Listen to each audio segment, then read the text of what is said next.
Episode 17 గురించి మాట్లాడదా. Demand Pawan రీతక్కతో అంటాడు, చెప్పు ఏమైందో చెప్పు. నేను నామినేట్ ఎందుకు అయ్యానో తెలుసా డిమాండ్ నీకు? నేను ఫైట్ చేయగలను డిమాండ్, నీ వల్లే నా హార్ట్ బ్రేక్ అయింది డిమాండ్. నాకు నమ్మకం నువ్వు వెళ్ళావని చెప్పి. నువ్వెట్లా చెప్పగలవు డిమాండ్, నువ్వెట్లా చెప్పగలవు నేను వెళ్ళనని? ఇలా ఏడుస్తూ చెప్తుంది అక్క, కానీ కంట్లో నుంచి ఒక్క నీటి చుక్క కూడా రావట్లేదే. అక్క నువ్వు ఏడ్చే ముందు ఏం చేస్తావంటే కొంచెం నీళ్లు కళ్ళల్లో వేసుకొని ఏడవక్క, అట్లా నీళ్ళు వస్తాయేమో. యాక్టింగ్ కూడా రాదు. ఇమాన్యుయల్ ఈ సీజన్ లేకపోతే అసలు ఈ సీజన్ లో ఫన్ అనే చాప్టర్ ఉండదు. నేను చెప్తున్నా, ఈ రోజు మన అగ్గిపెట్ట మచ్చలాగా చేసిండు కదా ఇమాన్యుయల్. నాకైతే మస్తు అంటే మస్తు నచ్చింది. అచ్చం దింపి పడేసిండు. రే పోరా రే ఎగిరి తంతది అక్క చికెన్ చూసి.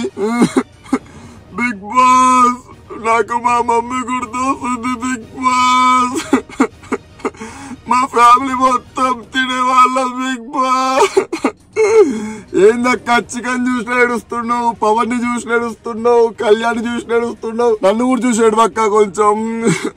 డిమాండ్ పవన్ గురించి ఒక సీక్రెట్ చెప్పమని చెప్పిండు. డిమాండ్ పవన్ ఒక అమ్మాయిని లవ్ చేసిండు అని చెప్పాడు. డిమాండ్ పవన్ ఆ అమ్మాయికి ప్రపోజ్ చేయలేదని చెప్పాడు. డిమాండ్ పవన్ లవ్ చేసిన అమ్మాయికి వేరే అబ్బాయితో పెళ్ళిందని చెప్పాడు. ఇంకేం చెప్పిండు అక్క, నన్ను చూస్తూ సొల్లు గారుస్తుండు, నా నాయనకే పడుతుండు, నేను లేకుండా ఉండలేకపోతుండు అని కూడా చెప్పిండు. అక్క నీకేమన్నా చెప్పలే?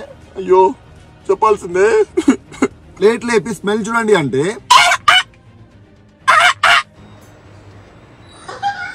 ఏందక్క ఈ హౌస్ లోని ఫేవరెట్ ఎవరు పవన్? ఈ ఫ్రూట్ పెట్టిన అమ్మాయి అంటే. అబ్బా ఏమన్నా రీతక్క స్మైల్. అవునా?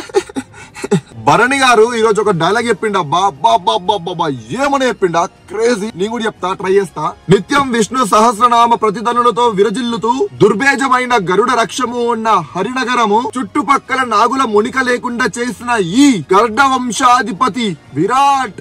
నువ్వుకి వచ్చినావురా. భరణి గారు తనుజ గారిని కూతురులా చూస్తున్నారు చూడండి. అక్కడ తనుజ అలిగి వెళ్ళిపోయింది ఇమాన్యుయల్ మీద. ఎమ్మడే మన భరణి గారు, ఇమాన్యుయల్ నువ్వేం చేస్తున్నావు తెలియదు, తనుజకి ఇప్పుడు నువ్వు కాఫీ తెచ్చి ఇవ్వాలి అని చెప్పేసి చూడు. మస్తు అనిపించింది. ఇమాన్యుయల్ తనుజ సుమన్ అన్న స్క్రిప్ట్ లో అసలు పవన్ ని ఎందుకు పెట్టిరేమో నాకు అర్థం కాలే. ఇమాన్యుయల్ సుమన్ మంచి అండర్స్టాండింగ్ తోని మంచిగా పంచ్ చేసుకుంటున్నారు. మన పవన్ అసలు ఎందుకున్నాడో స్క్రిప్ట్ లో నాకు అర్థం కాలేదు. నిన్ను నేను ప్రేమిస్తున్నా, నా ప్రాణం ఉన్నంత వరకు నేను నిన్ను భరిస్తూ ఉంటా.